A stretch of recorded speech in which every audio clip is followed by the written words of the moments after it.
Continuamos entonces con el programa en el día de hoy. El segundo panel es el de diplomacia parlamentaria.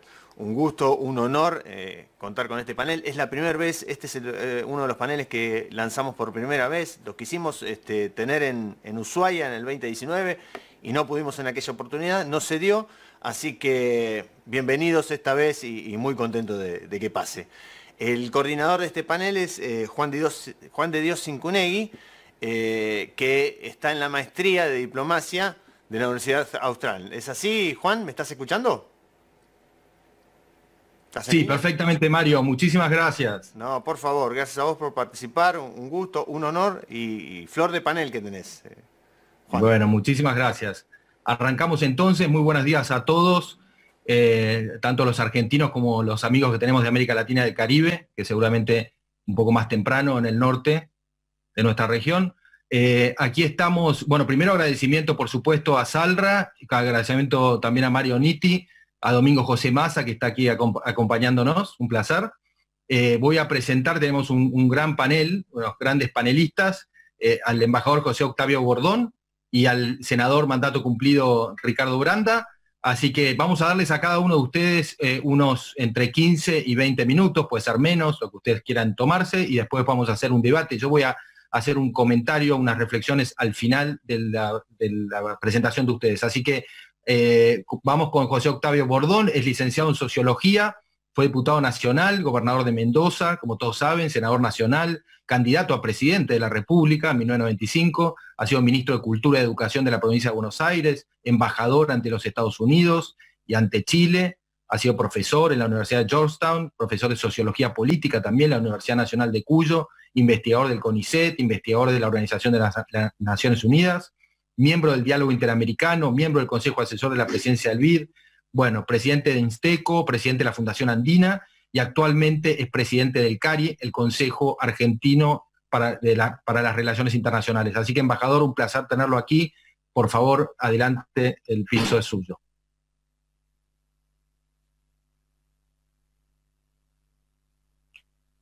Tiene apagado el micrófono. Decía, buenos días a todos, gracias por la invitación, un saludo especial para vos, Juan de Dios, por supuesto para el presidente Asalra, para Mario Nitti, por la organización sistemática que la asociación viene teniendo. Por supuesto, mi saludo a mi ex colega Ricardo Branda, y no sé si también estaba en el programa Simón Bestani, y a todos ustedes. Les agradezco porque realmente el mundo que estamos viviendo y el país que estamos viviendo, que no está exento del mismo y es parte del mismo, me parece que es muy importante esta reflexión, no solamente en general sobre el rol de nuestros parlamentos, que cumple absolutamente con una continuidad, salvo los golpes militares, que con cambios y con distintas perspectivas venimos manteniendo desde hace más de 150 años, casi 2 siglos, que es la convicción de una sociedad democrática, representativa y federal, y al mismo tiempo, a medida que ha ido pasando el tiempo, se han ido incorporando a nuestro acervo, no solamente en la letra escrita de la Constitución, sino en los valores, la importancia de que esa democracia republicana, representativa y federal tenga la mayor participación y expreso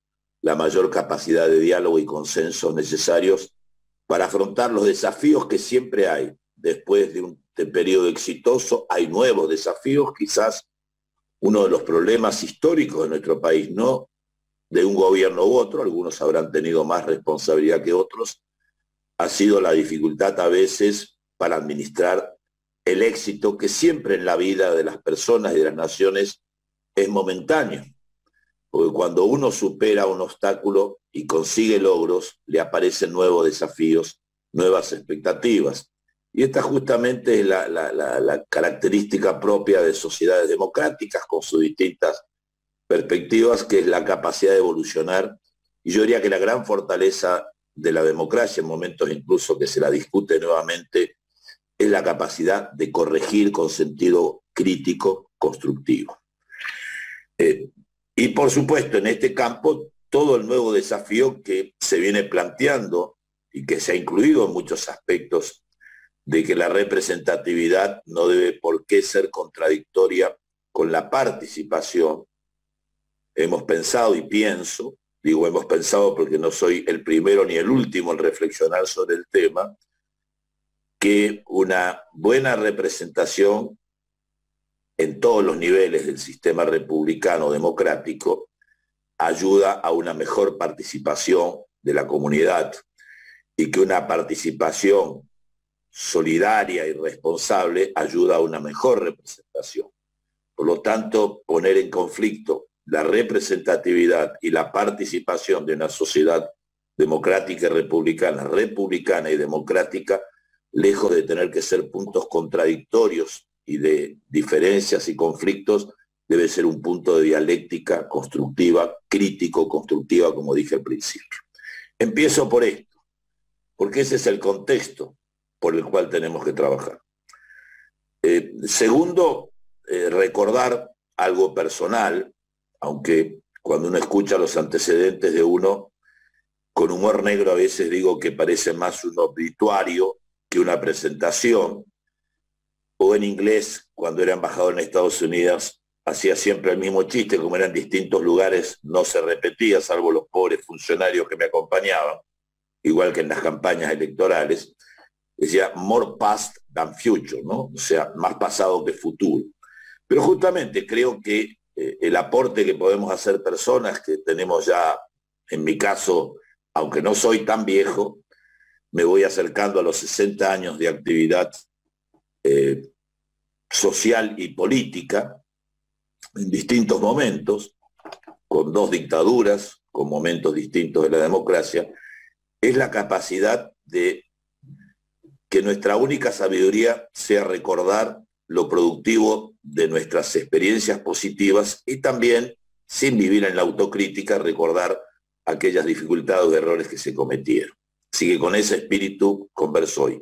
Y entonces recuerdo que los dos primeros proyectos que presenté como diputado en la naciente democracia del 83, donde realmente el sector al cual yo pertenecía, que era el justicialismo y con una visión muy renovada que veníamos planteando, que fue la de hacer una oposición clara y de control, pero profundamente constructiva y solidaria en los temas esenciales de la reconstrucción de la democracia en Argentina, de la reconstrucción de la soberanía popular y de los poderes republicanos surgidos de la soberanía popular, y también, y esto tiene que ver muy profundamente con lo que hoy quería expresarles, el esfuerzo inmenso que se convirtió en política de Estado de no solamente reconciliarnos los argentinos sobre la base de la verdad, sino también, no sé si de usar la palabra reconciliarnos, pero superar todos los obstáculos innecesarios que teníamos en primer lugar con nuestros vecinos,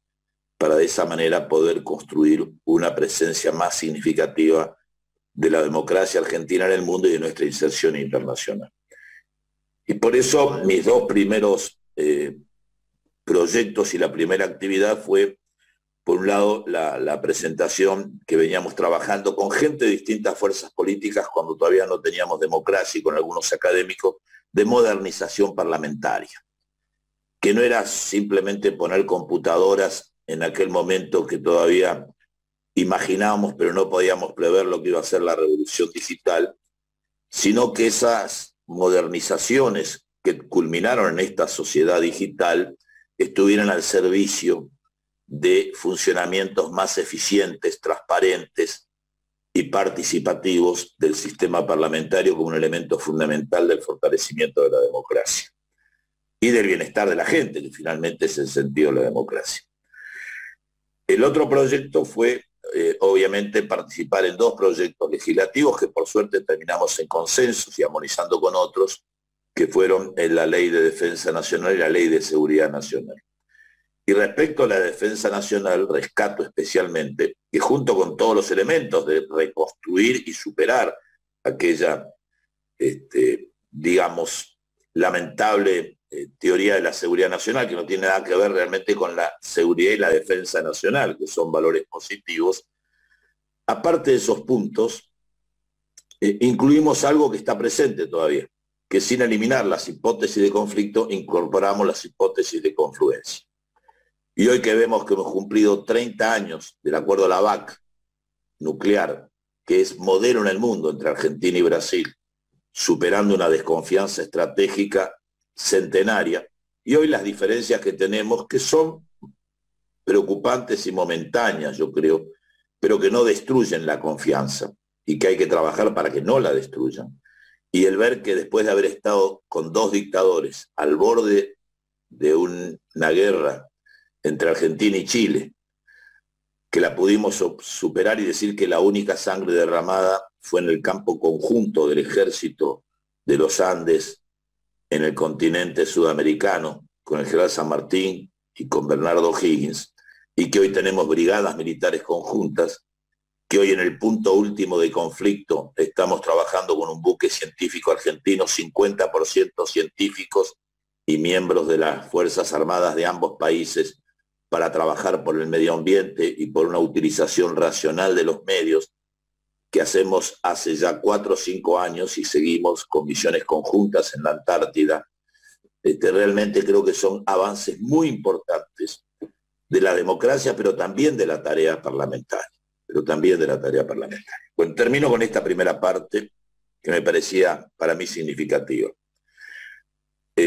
Lo otro que quería decir es que esta presentación de hoy, estoy prendiendo el teléfono para no pasarme los 20 minutos, creo que vamos por los 6 o los 8, no sé, marcámelo vos, Juan de Dios. Estamos bien, adelante, por favor. Me levantás el dedo cuando falten 2 minutos. No me apuntés, levantar, dije. En el día de ayer acordamos con quienes vine trabajando desde principios del 2000, desde marzo, abril del 2020, o sea, casi 1 año y medio, que ha sido con la Fundación Internacional Ideas Internacional, que preside en Suecia el ex vicepresidente de Costa Rica, Kevin Casas, y en la Organización Regional para América Latina desde hace más de una década de nuestro compatriota Daniel Sobato, más la Fundación Democracia y Desarrollo, que preside y ha participado fuertemente el expresidente de Chile, nuestro amigo Ricardo Lagos, con la cooperación de Sergio Vittar, un excelente ex senador y ministro de los hermanos chilenos y un gran amigo con quien hemos trabajado muy fuerte en mis 4 años como embajador en Chile, y finalmente la Fundación Cardoso de San Pablo, que preside y ha participado con toda su experiencia y sabiduría, igual que Ricardo, el expresidente Fernando Enrique Cardoso, pero que además hicimos más de 14 reuniones con los principales funcionarios, expertos, directivos de los grandes organismos de desarrollo y financieros internacionales, y por supuesto una cantidad de legisladores, expresidentes de la región. El título que ayer hemos acordado, y creo que lo estamos ya entregando con un comunicado de prensa en las próximas horas, que es la gobernabilidad democrática como respuesta efectiva y pendiente a los desafíos de América Latina. Lo menciono porque no es el único informe, acabo de ver otro del Carnegie Endowment for Peace, hemos visto las últimas reuniones que ha habido en México, hemos visto los distintos debates, las reuniones del G20, donde Argentina participa y donde el CARI, que ahora presido, también participa en el campo del T20. Nos parece que es un tema que está sintetizando 2 elementos. La preocupación por un mundo que antes de la pandemia ya tenía tremendos desafíos producto de la profunda transformación tecnológica y de funcionamiento global de la economía, de las finanzas y de la vida y de las comunicaciones y de las tecnologías, que había generado grandes expectativas positivas, pero también grandes preocupaciones por 2 elementos que menciono básicamente. Uno, el deterioro indudable del medio ambiente, más allá de que vivimos en un universo y en un planeta que nunca ha sido absolutamente estable. Nosotros, los mendocinos, aunque yo soy de adopción, y los que vivimos cerca de la cordillera de ambos lados y otro lado del mundo sabemos cómo la Tierra se mueve. Pero también estaba viendo cómo ciertos cambios climáticos están generando también en la costa argentina atlántica dificultades, o lo que está ocurriendo en el mundo, tanto en Europa como en África, como en Estados Unidos y como en el resto del continente, con el cambio climático y las importantes reuniones que tenemos este año. Y el otro, el tema de la inequidad.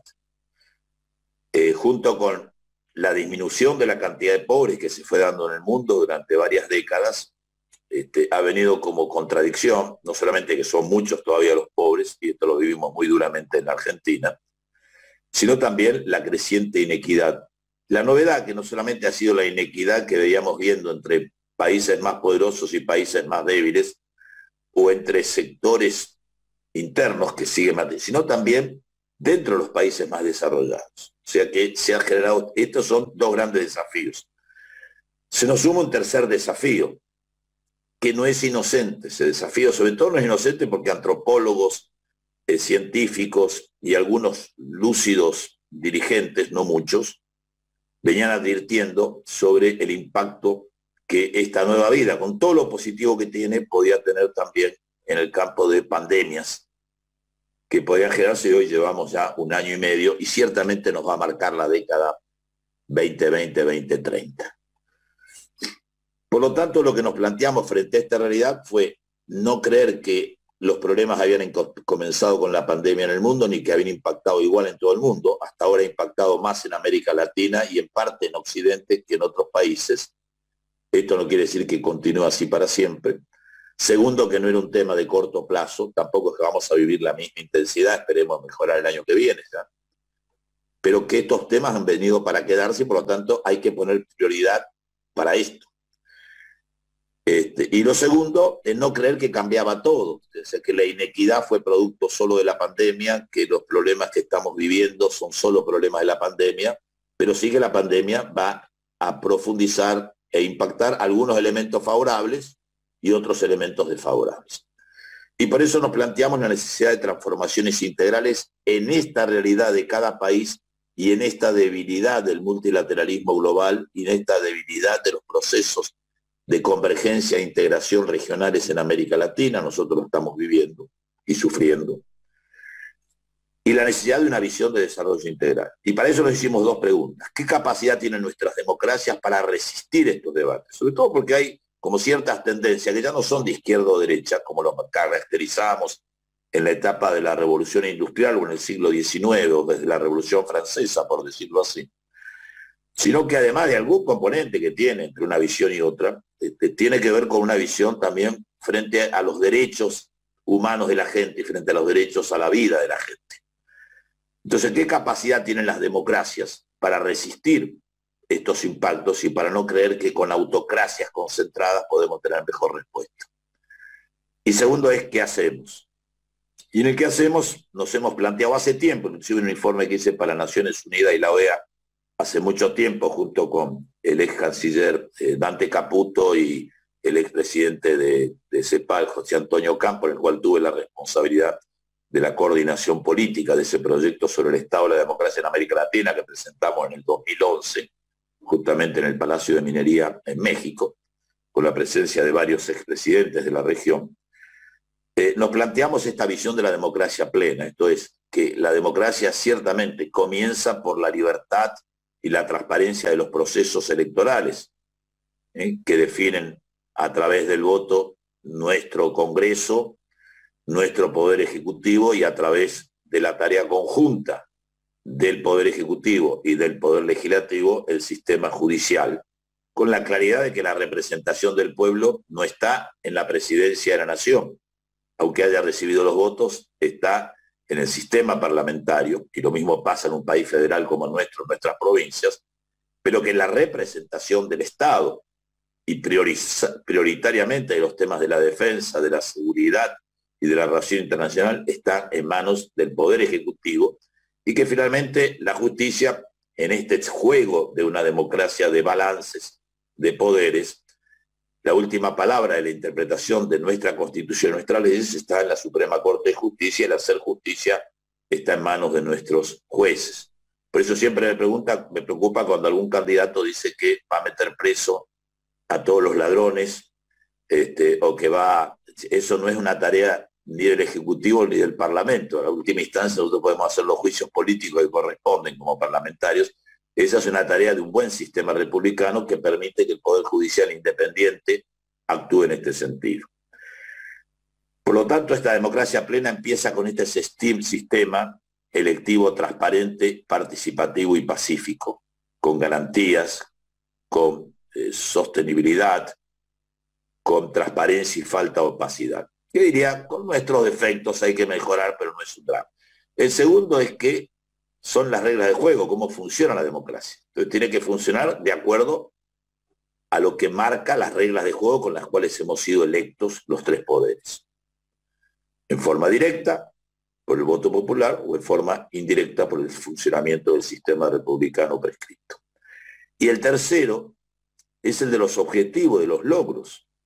Entonces, con esa elección democrática, con ese funcionamiento respetuoso de las reglas de juego, tenemos la eficacia y la eficiencia para ampliar las libertades, para garantizar los derechos civiles, para garantizar los derechos privados, para garantizar la democracia económica, para garantizar la democracia social, para garantizar que el esfuerzo, que haya igualdad de oportunidades, para garantizar sistemas de salud, de educación, de protección a los niños y a los ancianos.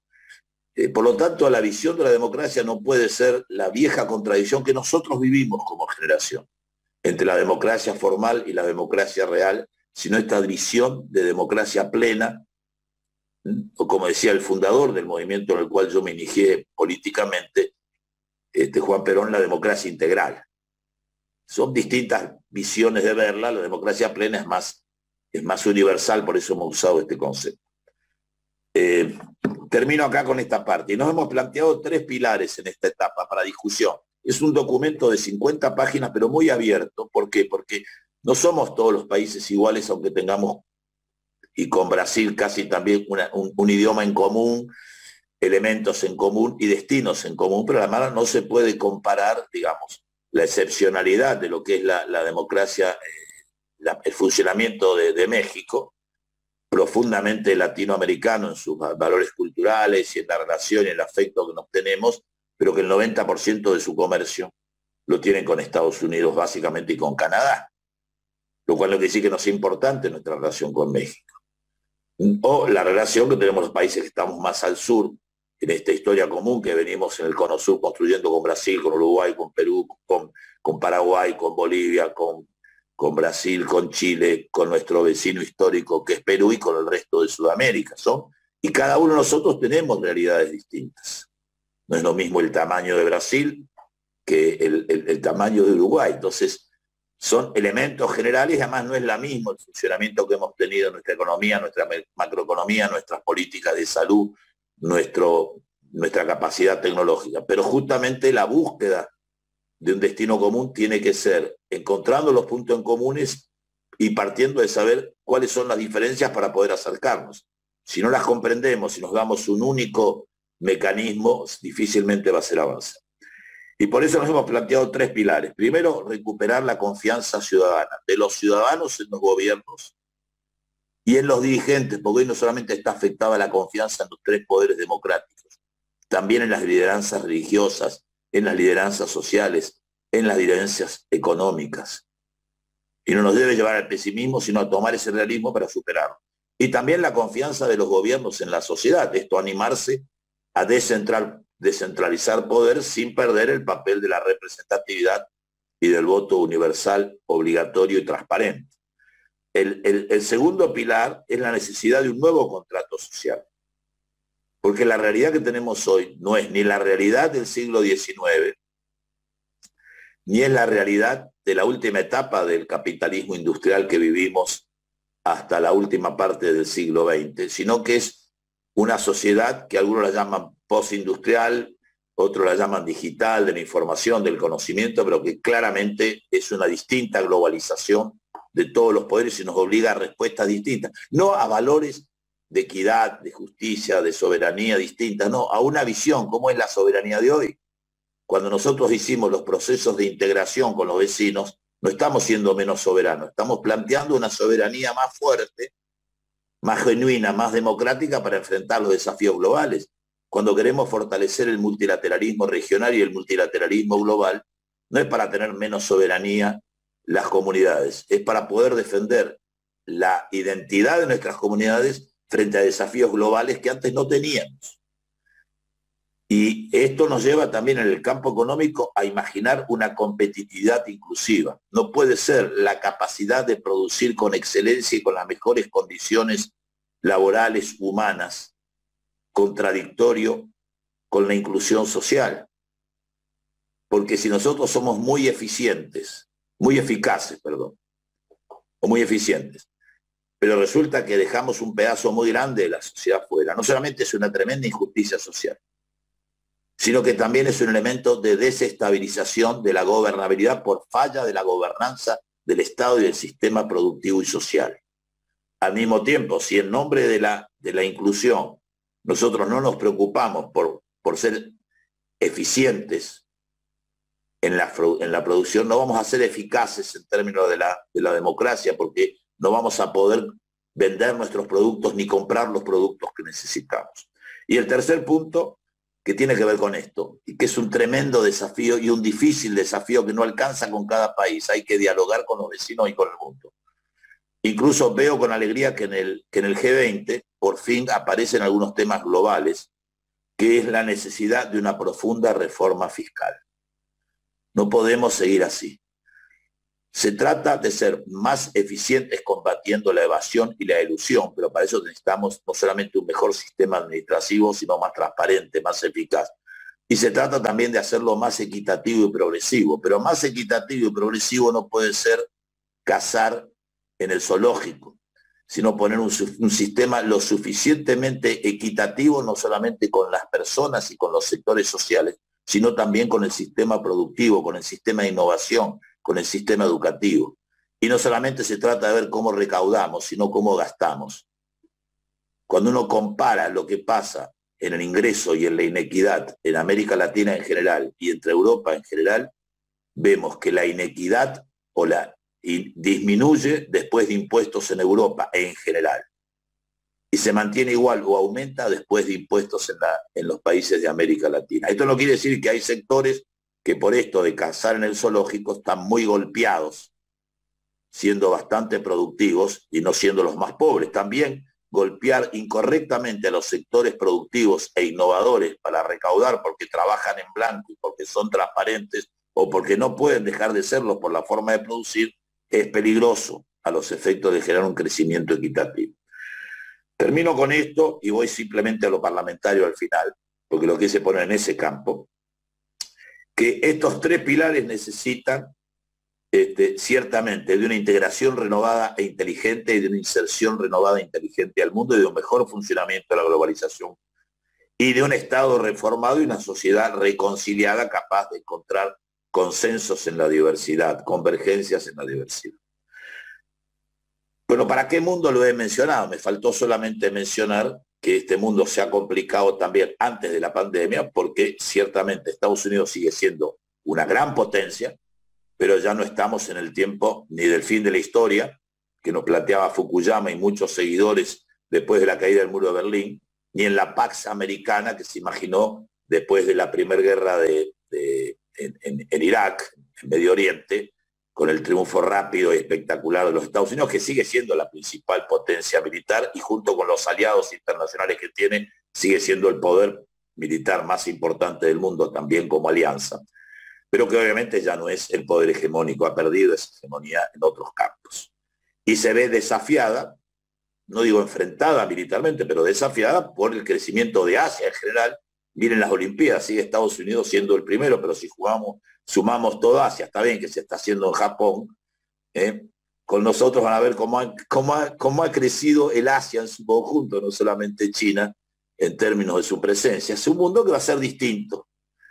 Entonces, tenemos que trabajar muy fuerte para que esta competencia entre la emergente y la que todavía sigue siendo, no cometer dos errores. Pensar que son los únicos jugadores. Este mundo no va a ser como el de la Guerra Fría. Rusia va a ser un jugador menor, pero importante. Europa no es hegemónica, pero va a ser muy importante. Asia no es solamente China, es Japón, es la India, es Australia, es Corea del Sur, es Vietnam, es el Medio Oriente, o sea, es Turquía, es África y es América Latina. Entonces, y lo segundo, hay que trabajar para que esta competencia que nos va a complicar permita tener más equidad y más solidaridad. Y en esto entonces, ¿qué rol de los parlamentos? El Parlamento no puede dedicarse solamente al tema de las leyes y solamente al control del funcionamiento del Estado, que son funciones claras, específicas, que no puede abandonar, que además trabaja junto con el Ejecutivo. Lo primero es la absoluta transparencia que debe tener. Y yo sé que no somos un desastre, pero no podemos estar contentos como funcionamos siempre. Y esto quiero ser claro, he sido diputado, he sido senador, he sido gobernador, he sido ministro, he sido analista internacional. Por suerte conozco, no soy un sabio, pero tuve la suerte de conocer cómo funciona casi todo el mundo, no de comprender, pero sí por lo menos de haberlo mirado y saber qué problemas son muy propios, pero también qué problemas son globales. Porque si uno entienda cuáles son globales, no es para decir, entonces sigamos igual, sino para decir, bueno, no nos pasa solo a nosotros, veamos qué temas son más nuestros para ver cómo resolvemos los otros que tenemos que resolver con otros. Lo segundo que yo quiero entrar es en la importancia del rol en estos tres pilares que mencioné y en esta reforma del Estado que mencioné y en esta reconciliación de la sociedad que mencioné y en este fortalecimiento de la convergencia en la diversidad de nuestra región vecina y de nuestros vecinos históricos y de nuestra presencia en el mundo. El Parlamento tiene que ser un lugar de debate, pero también porque yo he vivido la convivencia y la posibilidad que uno tiene de hacer amistad personal en las diferencias, que no está uno exigido cotidianamente porque no sabe hasta dónde le llega el presupuesto o se le explotó una bomba en una escuela, una bomba de calefacción, estoy hablando, ¿no? O que tiene que poner más docente y no sabe dónde sacar la plata, etcétera. Perdón que sea tan burdo en lo que digo. Esa afectividad de trabajar junto con los asesores o con los staffers, como le llaman en inglés, genera una relación. Yo recuerdo muchos amigos de mi fuerza política, de otra fuerza política y también del personal, desde el que abría la puerta a la mañana y yo lo saludaba hasta aquel que me ayudaba a ser un buen parlamentario porque sabía mucho más que yo de leyes, o aquellos en cada comisión, incluso las que yo me tocó presidir, que si bien yo tenía una capacidad y una representatividad, en lo particular sabían más que yo. Entonces, ese clima de diálogo que no implica dejarlo, tiene que ser fundamental. Los gritos y el dedo en punta que caracterizaron muchas veces el debate parlamentario, el debate político, no sirven más. Tampoco la debilidad de decir, y somos todos amigos, no discutamos. No. ¿Cómo vamos a enfrentar el tema laboral para ser competitivos e inclusivos? ¿Con las mismas leyes que teníamos hace un siglo, donde los trabajadores no tenían ningún derecho? ¿O nos vamos a quedar conformes con lo que logramos en el siglo XX, que hoy no necesariamente es eficiente? ¿O nos vamos a quedar con volver al siglo XIX? Este debate es muy difícil para un ejecutivo. ¿Cómo vamos a hacer para cada vez atender más chicos en todos los niveles educativos, de la preescolar hasta la universidad y la capacitación permanente? Con el mismo sistema de funcionamiento de la maravillosa escuela que empezó Sarmiento, que continuó el irigoyenismo, que fortaleció con ideas nuevas el justicialismo y que hoy está lamentablemente en crisis, no por este gobierno ni el anterior, en el mundo está pasando esto, sobre todo en los países de la región. Esta es una gran tarea de nuestro Parlamento para la democracia. Y quiero terminar con 2 puntos y ahí termino, 2 ejemplos muy concretos. Uno, en mi experiencia en Estados Unidos, que creo que la vez pasada te lo comenté en una reunión académica. Yo como miembro del diálogo interamericano y como ex legislador, no tenía cargos en ese momento, o estaba de ministro de Educación, pero creo que no tenía cargos. Recibí una delegación de staffers norteamericanos profesionales y algunos de los partidos, incluso algunos después terminó siendo subsecretario o secretario de Estado, subsecretario de Estado en Estados Unidos. Y los invité en mi casa, en Buenos Aires. Saben que yo soy Estoy casado con la misma mujer hace más de 50 años y de novio hace 53 años, pero soy bígamo entre Mendoza y Buenos Aires. Y lo recibí en mi casa en Buenos Aires. Y ahí venía un señor que se llama Joe Pinkers, que era el director del Comité Binacional de Presupuesto. Bicameral, perdón, de presupuesto. Es un comité, diputados, representantes y senadores de Estados Unidos. Y después tuve la oportunidad como embajador de que él seguía en el cargo. Y como lo mencioné en ese momento, por el tema de las Torres Gemelas, el presidente George Bush, yo era el embajador del presidente Kirchner en aquel momento, estaba en su momento de mayor apogeo de imagen. Tenían mayoría en ambas cámaras. O sea, hegemonía democrática.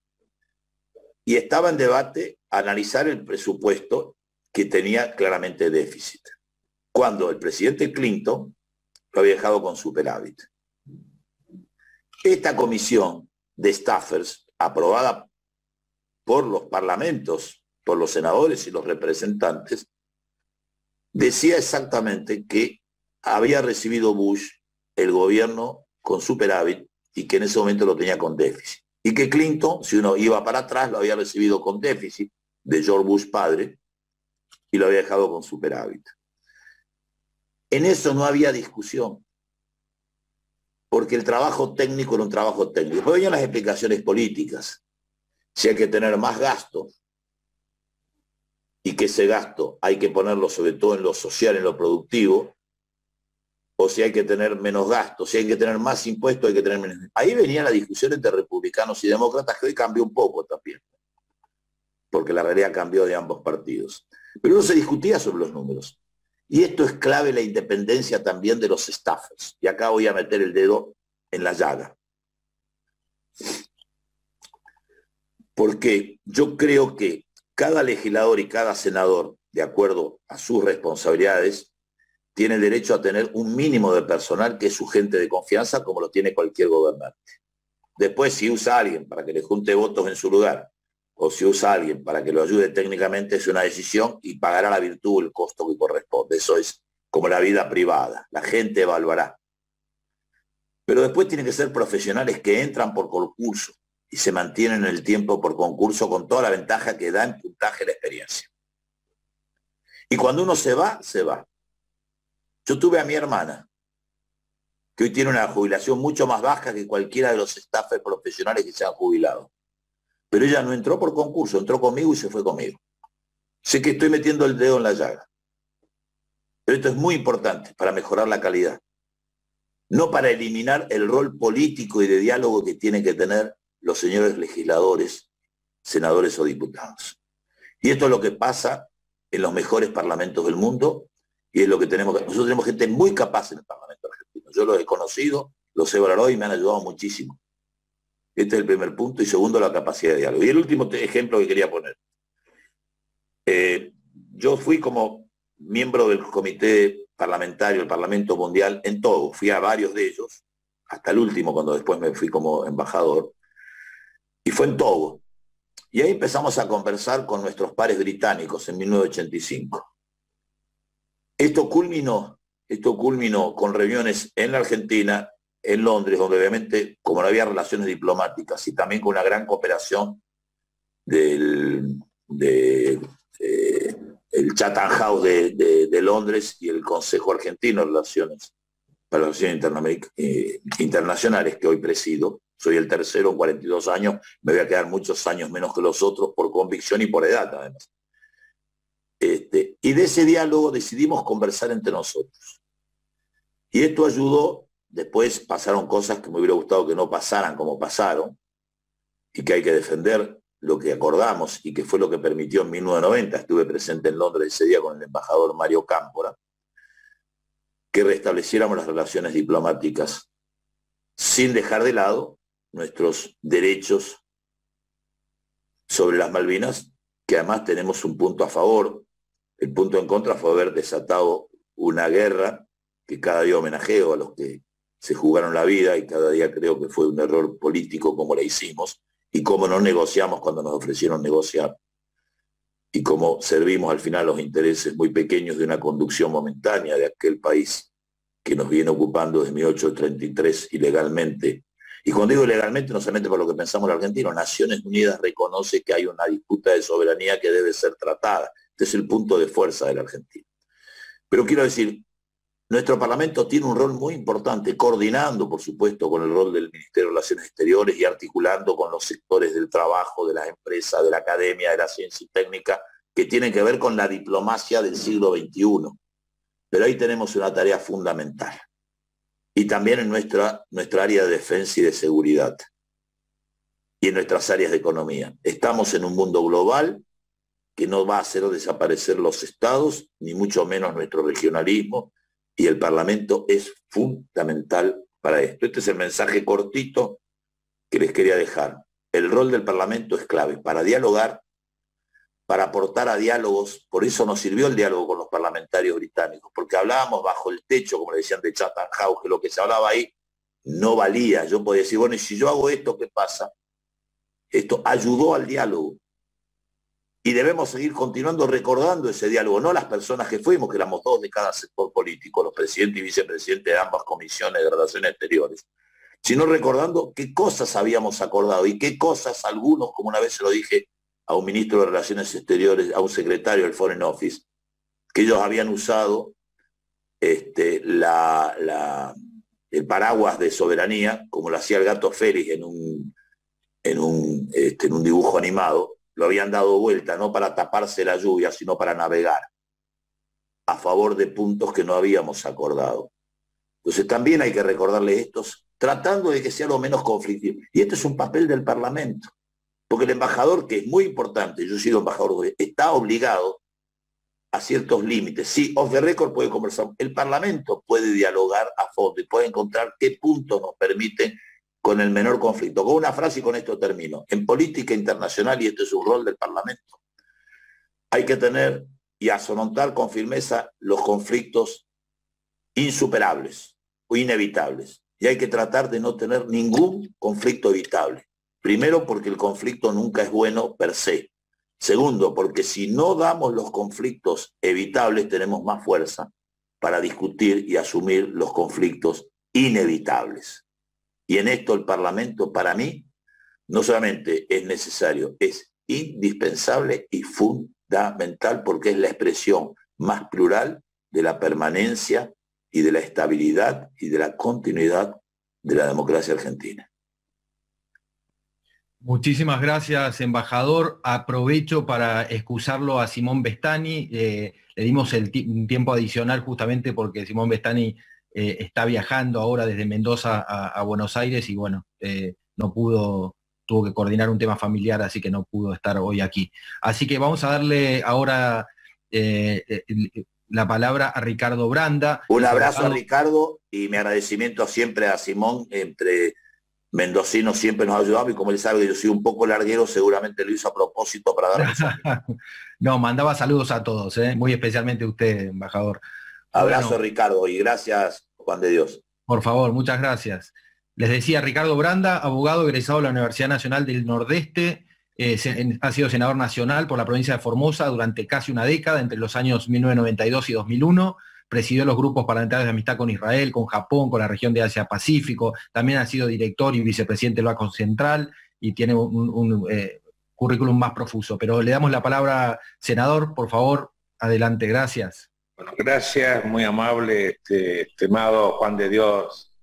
Es un gusto, pero también quería agradecer a Saldra, a su presidente Mario Nitti, que nos permitió, ya que tenemos alguna relación por yo presidir esta humilde fundación, que es la Fundación Democracia, que depende del Círculo de Legisladores de la Nación, donde tratamos humildemente de transmitir y tener una frecuente actividad, que ahora la pandemia nos ha frenado un poco, pero sí con los grupos juveniles para poder afianzar este modo personal de vida que es la democracia y este sistema de organización política y social que nosotros hemos abrazado los argentinos y la mayoría del mundo, salvo en unas pocas excepciones donde se como decía hoy el Pilo Bordón, a quien también lo saludo con cariño, porque hemos compartido momentos muy lindos dentro del Parlamento. Y también, por supuesto, conflictivos, pero bueno, es parte de esa situación. Pero yendo al tema por lo cual me convocaron, quiero decir que la verdadera política, según nos enseñó nuestro conductor, a la cual yo adhiero profundamente, es que la verdadera política es la política internacional. Y la política internacional es la madre de todas las políticas. Y justamente la diplomacia parlamentaria, que está representada en alguna forma en organismos internacionales, como tenemos nosotros el Parlatino, tenemos la Unión Parlamentaria Internacional, del cual muchos legisladores participan de eso, y están con objetivos bien limitados, delimitado digo, y bien diagramados, pero como dijo Bordón, y hago mías las palabras de él, el post pandemia y esta globalización del mundo que nos metió, donde la pandemia justamente fue eso, surgir todas nuestras debilidades y nuestras fortalezas, y en función de eso nosotros tenemos que, creo, llevar adelante los objetivos. A lo mejor estos grupos internacionales van a tener que incidir mucho en el futuro del mundo en esta situación. Lo que sí quiero decir que la diplomacia parlamentaria, en definitiva la diplomacia son un conjunto de organismos y personas que defienden los intereses de un país en relación a otro y también tratan de interrelacionarse. Y en eso yo creo que muchos han descubierto, y de alguna forma lo ha explicitado Bordón, de que dentro del Parlamento hay la posibilidad de relacionarse con otros legisladores de otros estados que no tienen la limitación del protocolo o de las costumbres que tienen las cancillerías, porque las cancillerías generalmente están atados porque han estudiado esa forma de relacionarse. Y dentro del Parlamento hay una posibilidad mucho más sincera, mucho más amable, mucho más no tan protocolizada como a mí me ha tocado, y esa es la experiencia que quiero transmitir acá en este momento, de recibir muchos legisladores. Es decir, estando yo presidiendo los grupos, por eso también se crean los grupos de parlamentarios amigos de tal estado, que también se interrelaciona con los otros parlamentos. Y es una linda forma de poder acercar y de poder tratar temas que a lo mejor como país se comprometen con informalidad. Yo hacía uso de la facilidad que me dan algunos amigos para poder recibir acá en Buenos Aires, porque yo soy de Formosa, así que, y me daban la posibilidad y el espacio físico, y donde yo invitaba a comer asado a los parlamentarios ingleses, australianos, chinos, han venido parlamentarios de Vietnam, y bueno, yo casi con ellos tuve trato, y es una relación distinta. Y fíjese que con Japón, por ejemplo, el presidente del Grupo Parlamentario Amigo de Argentina después fue el primer ministro de Japón, y cual yo tenía relaciones como senador. Y eso realmente dio una posibilidad de que podamos tratar un montón de temas, él en una función distinta ya, no como legislador, sino en el Poder Ejecutivo, siendo primer ministro. Y bueno, esas son las cosas que de alguna forma trata uno de transmitir esa experiencia dentro de nuestros sistemas, por supuesto, democráticos. Y ahí está la función del Parlamento de poder hacer ese tipo de acercamiento y de tratar temas que muy difícilmente a veces puedan tratar el Poder Ejecutivo a través de su Cancillería. Esa era una de las formas que yo quería transmitir a este grupo, para eso me han invitado, de poder hablar de la experiencia que nosotros tuvimos como legisladores en lo que es la parte de la diplomacia parlamentaria. Así que con estas palabras quería iniciar este diálogo que nos hemos prometido entre nosotros de hacerlo lo más eficiente para transmitir la experiencia que nosotros tuvimos de alguna forma en nuestra actividad parlamentaria. Así que, mi estimado Juan de Dios, te agradezco las palabras. Ya creo que el Pilo se expresó y hago mío las descripciones del Pilo en lo que es el panorama internacional y la función de los parlamentos en el sistema democrático y este sistema político que nosotros hemos abrazado en Argentina. No voy a incursionar en el tema constitucional, donde está también abarcado que los tratados internacionales están incorporados al mismo. Ese sería un tema distinto. Así que hasta acá mi expresión en este panel para poder transmitir la experiencia que nosotros hemos recogido dentro del Parlamento. Gracias, muy amable. Muchas gracias, senador Branda. Aprovecho porque tenemos muy poco tiempo, nos quedan 5 minutos, así que les voy a hacer una pregunta con esta reflexión en base a lo que han dicho ambos, ¿no? Es cierto, como decía el embajador, la explicación con respecto al mundo que vivimos, ¿no? Con una profunda transformación en tiempo récord. Nunca en la historia de la humanidad cambió tanto el mundo en forma tan acelerada, ¿no? Y todos los factores que están relacionados a eso, sobre todo las cuestiones que tienen que ver los desafíos del ambiente, los desafíos de la desigualdad, los desafíos como la propia pandemia, ni hablar de todos los efectos de lo digital, etc. Ahora, hay cuestiones que dependen de las propias sociedades, ¿no? De cada país, y sobre todo de un actor central que es el Estado. Entonces, mi pregunta va un poco por ahí, ya los dos han mencionado esto, y lo aplico directo a la diplomacia parlamentaria. Hay un rol del Estado, independientemente de las condiciones, los desafíos, los problemas, las oportunidades, etcétera, ¿no?